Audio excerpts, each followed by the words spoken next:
மயிலாடுதுறை அருகே ஆனை மேலகரம் மெயின் ரோட்டில் வசித்து வரும் ஜெரால்டு ரூபன் என்பவர் தனது வீட்டோடு உள்ள ஒரு பகுதியான 700 சதுர அடி இடத்தை பக்கத்து வீட்டில் வசித்து வந்த கொள்ளிடத்தில் ஊரக வளர்ச்சித்துறையில் ஊராட்சிகள் தணிக்கை கண்காணிப்பாளராக பணியாற்றும் சசிகுமார் என்பவர் எந்தவித ஆவணங்களும் உரிமையும் இல்லாமல் வீட்டை மறைத்து எல்லையை மாற்றி போலி பட்டா வாங்கி வைத்துக் கொண்டு இடத்தை மற்றொருவருக்கு விற்பனை செய்துவிட்டதாகவும் தன் இடத்தை மீட்டுத் தரும்படி கோரிக்கை விடுத்து சார்பதிவாளர் அலுவலகம், வருவாய்த்துறை, மாவட்ட ஆட்சியர், லஞ்ச ஒழிப்புத்துறை என முதல்வரின் தனிப்பிரிவு வரை 3 ஆண்டுகளாக 450க்கும் மேற்பட்ட மனுக்கள் அளித்தும் நடவடிக்கை எடுக்கவில்லை என்று குற்றம் சாட்டியும் மயிலாடுதுறை மாவட்ட ஆட்சியர் அலுவலகத்தில் நடைபெற்ற மக்கள் குறைதீர் கூட்டத்தில் மாவட்ட ஆட்சியர் ஸ்ரீகாந்திடம் நடவடிக்கை எடுக்க கோரி மீண்டும் மனு அளித்தார். அவர் அளித்த மனுக்களில் இடப்பிரச்சினை தொடர்பாக அப்போது பணியிலிருந்த காளியம்மாள் என்ற நில அலுவலர் இடத்தை அளந்து திருத்த பத்திரம் செய்யலாம் என்று தனக்கு சான்று கொடுத்துவிட்டு சசிகுமாருக்கு தனக்கு அளித்த சான்றை மறுத்து விற்பனை செய்வதற்கு தடையில்லா சான்று வழங்கிய நிலையில் சார்பதிவாளர் அலுவலகத்தில் தடங்கல் மனு அளித்தேன். ஆனால் இடத்தை கள ஆய்வு செய்யாமல் மட்டப்பத்திர பதிவு செய்து அன்றைய தினமே தனது இடத்திற்கு 2023 நடைமுறைக்கு வராத தானியங்கி முறையில் பட்டா மாற்றம் முறைகேடாக செய்யப்பட்டுள்ளதாக குற்றம் சாட்டியுள்ளார். இதேபோல் மற்றொருவர் இடத்தின் புல எண் 39/21 நேரடி போலி பட்டா வாங்கி விற்பனை செய்துள்ளார். அதனை வருவாய் கோட்டாட்சியர் விசாரணையில் பதிவு செய்யப்படாத ஆவணத்தை பயன்படுத்தி பட்டா மாற்றம் செய்யப்பட்டுள்ளதால் அரசுக்கு வருவாய் இழப்பு ஏற்படுத்தப்பட்டுள்ளது என்று அறிக்கை சமர்ப்பித்துள்ளார். ஆனால் அந்த அறிக்கையின் மீது இதுவரை நடவடிக்கை எடுக்கப்படவில்லை.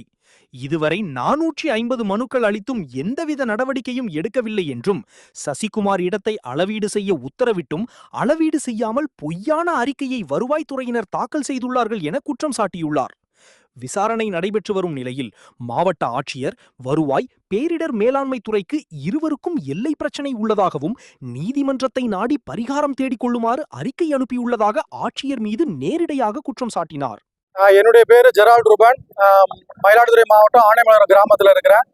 என்னுடைய வீட்டை 2011 வீட்டை சேர்த்து எந்தவித டாக்குமெண்ட்டுமே இல்லாமல் தப்பான டாக்குமெண்ட்டை வச்சு அரசு அதிகாரியா வேலை பார்க்குற ஊரக வளர்ச்சித்துறையில நான் சசிகுமார் என்ற அரசு அதிகாரி தப்பான டாக்குமெண்ட்டை வச்சு என்னுடைய வீட்டை சேர்த்து போலி பட்டா வாங்கியிருக்கிறாரு. அந்த போலி பட்டா வாங்கினது எப்படின்னா, 1 மணி நேரத்தில் அவருடைய மனைவிக்கும் அவருக்கும் அவருடைய மனைவி பேருக்கும் பட்டா மாற்றம் பண்ணி என்னுடைய வீட்டை சேர்த்து பட்டா மாற்றம் பண்ணி 2023 ஞானசேகரன்கிட்ட பதிவு பண்ண அவருடைய தப்பான டாக்குமெண்ட்ல பவுண்டரியை மாற்றி வீட்டை மறைச்சு மோசடி பண்ணி ஞானசேகரன் வித்திருக்கிறார். ஞானசேகரனுக்கு இது தொடர்பாக ஞானசேகரன் விற்பனைக்கு பண்றதுக்கு முன்னாடி சார்பதிவாளர் கார்த்திகேயன் தடங்கல் மனு கொடுத்துருக்கிறேன். என்னுடைய வீடு இருக்கு, தப்பா போலி பட்டா பண்ணி வித்துருக்கிறாங்க மனு கொடுக்குறேன். அதை கேட்டு என்ன பணம் கட்ட சொல்றாரு. பணம் கட்டி முறைப்படி தடங்கல் மனு கொடுக்குறேன். அதை வாங்கிக்கிட்டு எனக்கு சான்று ஞானசேகரனுக்கு விற்பனை பண்றதுக்கு முன்னாடி சார்பதிவாளர் கார்த்திகேயன் தடங்கல் மனு கொடுக்குறேன். முறைப்படி என்னுடைய வீடு இருக்கு, சேர்த்து போலி பட்டா வாங்கியிருக்கிறாருன்னு சொல்லி கொடுக்குறேன். அதை கேட்டுட்டு என்னிடத்து பணம் கட்ட சொல்றாரு. தடங்கல் மனுக்கு பணம் கட்டுறேன். பணம் கட்டினதுக்கு அப்புறம் எனக்கு சான்று திருத்த பத்திரம் செய்யலான்னு சான்று கொடுத்த காளியம்மாள்கிட்டயே மறுப்பு சான்றிதழ் வாங்கி 13ஆம் தேதி காலையில பத்திரப்பதிவு பண்ணி சாயந்தரம் அவருடைய பேருக்கு ஆட்டோமேஷன்ல பட்டா மாற்றம் பண்ணியிருக்கிறாரு. 2023 ஆட்டோமேஷன்ல பட்டா மாத்துறது நடைமுறையில இல்ல. 2024 ஜூன்ல தான் மயிலாடுதுறை மாவட்டத்தில் ஆட்டோமேஷன்ல பட்டா நடைமுறை பண்ற திட்டமே வந்திருக்கு, அமல்படுத்தி இருக்கிறாங்க. ஆனா இந்த மோசடி பத்திரப்பதிவு பண்ண டாக்குமெண்ட்டை ஆட்டோமேஷன்ல பண்ணியிருக்கிறாங்க. இந்த மயிலாடுதுறை நிர்வாகத்துக்கு நான் 10ஆம் தேதி தடங்கல் மனு கொடுக்குறேன். என்னுடைய வீடு இருக்கு, நம்பர் தப்பா இருக்கு, வீடு இருக்குன்னு சொல்லி தடங்கல் மனு கொடுத்துருக்கிறேன் அத்தனை ரெவன்யூ டிபார்ட்மெண்ட்டுக்கு. இதையெல்லாம் 10ஆம் தேதி வாங்கிட்டு 13ஆம் தேதி இந்த ஆட்டோமேஷன் மெத்தட்ல மோசடி பத்திரப்பதிவுக்கு பட்டா மாற்றம் பண்றாங்க. அப்ப இது சம்பந்தமா செஞ்ச சார்பதிவாளர் சசிகுமார், ஞானசேகரன், காளியம்மாள், இந்த ஆட்டோமேஷன்ல பட்டா மாற்றம் பண்ண அரசு அதிகாரிகள் அனைவரும் தெரிந்தே திட்டமிட்டு கூட்டு சேர்ந்து இந்த மோசடி பட்டா மாற்றத்தை பண்ணியிருக்கிறாங்க. அந்த 23 10ஆம் தேதியிலிருந்து இன்ன வரைக்கும் கிட்டத்தட்ட 450 மனுக்கள் அனைத்து துறைக்கும், பேரிடர் மேலாண்மை, லஞ்ச ஒழிப்புத்துறை, மாவட்ட காவல்துறை, தமிழக முதல்வர் தனிப்பிரிவு 450 மனுக்கள் கொடுத்துருக்காங்க கடந்த ஆட்சி காலத்துல. இதுவரைக்கும் எந்த நடவடிக்கை எடுக்காம 4 தடவை அரசாணை பிறக்கப்பட்டிருக்கு அந்த சசிகுமாரோட போலி டாக்குமெண்ட் அளக்கிறதுக்கு. இதுவரை 4 முறையும் அளக்காமலே ஃபேக் ரிப்போர்ட் கொடுத்துருக்காங்க. அவருக்கு டாக்குமெண்ட் இருக்குன்னு அளக்காமலே கொடுக்குறாங்க. இப்ப சத்தமேத தர்மராஜுங்கிறவர் டிஆர்ஓ ஆர்டர் போட்டு அளக்க வந்தவர் இடத்த அளக்காமலேயே 2 வீடு இருக்குன்னு கொடுக்குறாரு.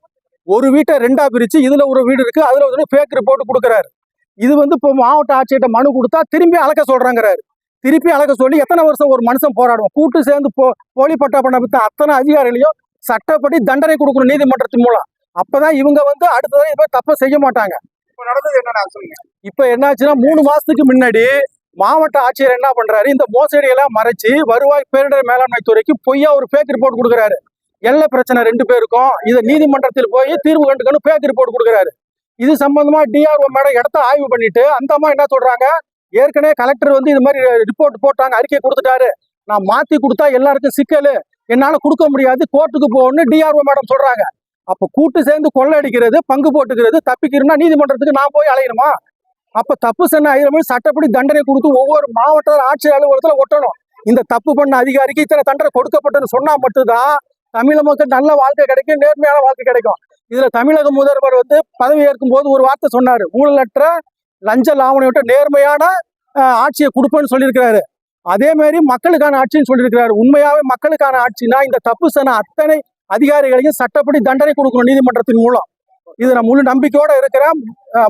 தமிழக முதல்வர் இதை எடுக்கணும். பத்திரிகையாளர் நீங்களும் இதை போக்கஸ் பண்ணணும். மோசடி பட்டா